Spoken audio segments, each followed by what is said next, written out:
जय हिंद, वंदे मातरम, भारत माता की जय। स्वागत करते हैं भारत बनो आप सभी के एक बार फिर से सरकारी न्यूज चैनल में। दोस्तों आपको बता दें, इस वक्त की ताजा लेटेस्ट अपडेट निकल कर सामने आ रही है एम्प्लॉय पेंशन स्कीम 1995 को लेकर। जी हाँ दोस्तों, आपको बता दें ईपीएस 95 पेंशनर्स को सरकार दे रही है बढ़ी हुई पेंशन का लाभ। जाने किन किन पेंशनर्स को होने जा रहा है सबसे अधिक फायदा। जी हाँ दोस्तों, आपको बता दें लंबे समय से ये मांग बनी हुई थी कि एम्प्लॉय पेंशन स्कीम 1995 की पेंशन भोगियों को एक मुक्त धनराशि के तौर पर बढ़ी हुई पेंशन 7,500 प्लस डीएनएस अलाउंस की धनराशि उनके बैंक अकाउंट में क्रेडिट कर देनी चाहिए। जिसके लिए यह भी माना जा रहा था कि ईपीएस 95 पेंशनर्स को बढ़ी हुई पेंशन 7,500 प्लस डीएनएस अलाउंस की सौगात उनके बैंक अकाउंट में किस आधार पर क्रेडिट की जाएगी। सरकार इसका दोस्तों फाइनल निर्णय नहीं कर पा रही थी कि किस प्रकार से सरकार एम्प्लॉय पेंशन स्कीम 1995 के पेंशन भोगियों को एक मुक्त धनराशि के तौर पर यह धनराशि उनके बैंक अकाउंट में कब से क्लियरली यहाँ पर उनके बैंक अकाउंट में क्रेडिट कर ली। दोस्तों आपको बता दें कि कमांडर अशोक रावत ने सरकार से की है दरखास्त। सरकार ने मान ली है सभी पेंशनर्स की बात। अब इन पेंशनर्स को मिलने जा रहा है 7,500 प्लस डीएनएस अलाउंस की सौगात। जी हाँ दोस्तों, लंबे समय से चल रही मांग एनएससी के अध्यक्ष कमांडर अशोक रावत ने संपूर्ण करा दी है। जी हाँ दोस्तों, आप सभी ने बिल्कुल सही सुना। राष्ट्रीय संघर्ष समिति के एनएससी के अध्यक्ष कमांडर अशोक रावत ने सरकार पर एक बार फिर से निशाना साधा है और किस प्रकार से निशाना साधा गया आपको बताने वाले हैं। 67 लाख पेंशनर्स के मन में जो एक बार फिर से उम्मीद जागी हुई थी एम्प्लॉय पेंशन स्कीम 1995 के पेंशन भोगियों को एक मुक्त धनराशि के तौर पर यह धनराशि उनके बैंक अकाउंट में क्रेडिट कर दी जाएगी। दोस्तों आपको बता दें फाइनली यहाँ पर जो सरकार है मोदी सरकार है, बीजेपी सरकार है, उसने ये बिल पास कर दिया है कि एम्प्लॉय पेंशन स्कीम 1995 के पेंशन भोगियों को एक मुक्त धनराशि के तौर पर यह धनराशि उनके बैंक अकाउंट में क्रेडिट होना चाहिए। साथ ही साथ अन्य भत्ते भी उनके बैंक अकाउंट में क्रेडिट होना चाहिए। दोस्तों आपको बता दें कि लाखों पेंशनर्स ने लॉकडाउन के मध्य काफी कठिनाइयों का सामना किया है। जी हाँ दोस्तों, लाखों पेंशनर्स ऐसे हैं जो यहाँ पर अपने घर से बेघर हो गए थे और कामगार लॉकडाउन में यहाँ पर जो कामगार है वो यहाँ पर अपने गंतव्य स्थान तक फिर से आ गए थे। जी हाँ दोस्तों, यहाँ पर जहां से उन्होंने शुरू किया था चलना और कई बार यहाँ पर पेंशनर्स हो चाहे कामगार हो उन्हें इस प्रकार से परेशान किया गया था जिससे उनका पैसा रुका रहा। जी हाँ दोस्तों, पैसा रुकने के कारण यहाँ पर पेंशनर्स और कामगारों को कई बार कठिनाइयों का सामना करना पड़ा है, जिस वजह से अब सरकार उन सभी पेंशनर्स को सौगात देने जा रही है। जी हाँ दोस्तों, आपको बता दें सरकार ने किया ये संशोधन।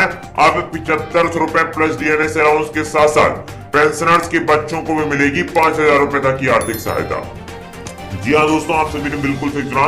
जो नया नियम लागू किया गया है, जी हाँ दोस्तों, जो नया नियम लागू किया गया है उसके तहत आपके घर में अगर 2 बच्चे हैं तो दोनों को यहाँ पर 5,000 रुपए की आर्थिक सहायता देने की बात की गई है सरकार द्वारा। जी हाँ दोस्तों, आपको बता दें एक मिशन चलाया गया है जिसके अंतर्गत अब आप पेंशनर्स को एक समान सहायता के तहत बढ़ी हुई पेंशन मिलेगी। साथ ही साथ आपके बच्चों को 5,000 रुपए की आर्थिक सहायता देने की बात की है, जिसमें उनकी पढ़ाई से लेके अन्य खाने पीने तक के भी खर्च यहाँ पर संपूर्ण रूप से यहाँ पर कवर किए जाएंगे। जी हाँ दोस्तों, ये यहाँ पर सरकार ने बात की है जो नियम लागू किया है उसके अंतर्गत ये सभी पेंशनर्स को लाभ सरकार देने जा रही है। किन किन पेंशनर्स को ज्यादा प्रॉफिट होगा, किन किन पेंशनर्स को अभी भी वेट करना होगा। जी हाँ दोस्तों, आपको बता दें 67 लाख पेंशनर्स को दी जाएगी एक समान बढ़ी 75 रुपए प्लस डीएनएस अलाउंस की सौगात। सुप्रीम कोर्ट और हाई कोर्ट ने लगा दिए फाइनल मोहर। जी हाँ दोस्तों, आपको बता दें दोनों कोर्ट ने यहाँ पर पेंशन पर फाइनल मोहर लगा दी है कि एम्प्लॉय पेंशन स्कीम 1995 की पेंशन भोगियों को एक मुक्त धनराशि के तौर पर यह धनराशि उनके बैंक अकाउंट में क्रेडिट हो जानी चाहिए। दोस्तों फाइनली क्रम के तौर पर यहाँ पर अब इन पेंशनर्स को बढ़ी हुई पेंशन 7,500 प्लस डीएनएस अलाउंस की लाभ दिए जा रहे हैं। किन किन पेंशनर्स को ज्यादा प्रॉफिट होगा, किन किन पेंशनर्स को अभी भी वेट करना होगा, सारी खबर को इस वीडियो में विस्तार से पॉइंट्स वाइज जानने वाले हैं। इसलिए दोस्तों आप इस वीडियो में बने रहिएगा। दोस्तों इस वीडियो को बनाने में काफी मेहनत लगती है, तो वीडियो दिल से लाइक करने के बाद, चैनल को सब्सक्राइब करने के बाद और नोटिफिकेशन जरूर ऑन कर लीजिएगा। चलिए दोस्तों बढ़ते हैं आज की ताजा बड़ी खबर की। बच्चों का नहीं है कोई तो ईपीएफओ करेगा पेंशन का इंतजाम, मिलती है इतनी रकम, जान लीजिए खबर विस्तार से। जी हाँ दोस्तों, आप सभी ने बिल्कुल सही नाम, employ provider fund organisation EPFO के तहत खाता धारकों को कई ऐसी सुविधाएं मिलती हैं जिसके बारे में कम ही लोग जानते हैं। ऐसी ही एक सुविधा पेंशन से जुड़ी है। कर्मचारी की मौत के बाद विधवा पत्नी अनाथ बच्चों को भी पेंशन देने का प्रावधान है। इसके बारे में समय समय पर ईपीएफओ की ओर से भी जानकारी दी जाती है। कितनी मिलती है रकम, तो जान लीजिए खबर विस्तार से। जी हाँ दोस्तों, ईपीएफओ के ताजा ट्वीट में अनाथ बच्चों के पेंशन की डिटेल बताई गई है। इसके मुताबिक अनाथ बच्चों को मिलने वाली पेंशन की राशि मासिक विधवा पेंशन की 75% होगी। यह राशि कम से कम 750 रुपए प्रति माह होती है। एक समय 2 अनाथ बच्चों में से प्रत्येक को 750 रुपए प्रति महीने की पेंशन दी जाएगी। मतलब ये कि अगर 2 अनाथ बच्चे हैं तो उन्हें कम से कम 1500 रुपए पेंशन के तौर पर मिलने वाले हैं। साथ ही साथ कब तक मिलेगी पेंशन, तो ये भी यहाँ पर एक प्रावधान किया गया है कि आपको कब तक सरकार यहाँ पर इस पेंशन का लाभ आपके बैंक अकाउंट में क्रेडिट कर देगी। जी हाँ दोस्तों, अनाथ बच्चों को 25 साल की उम्र तक पेंशन दी जाती है। दरअसल ईपीएफओ का मानना है कि इस उम्र के बाद बच्चे जीवन यापन करने योग्य हो जाते हैं।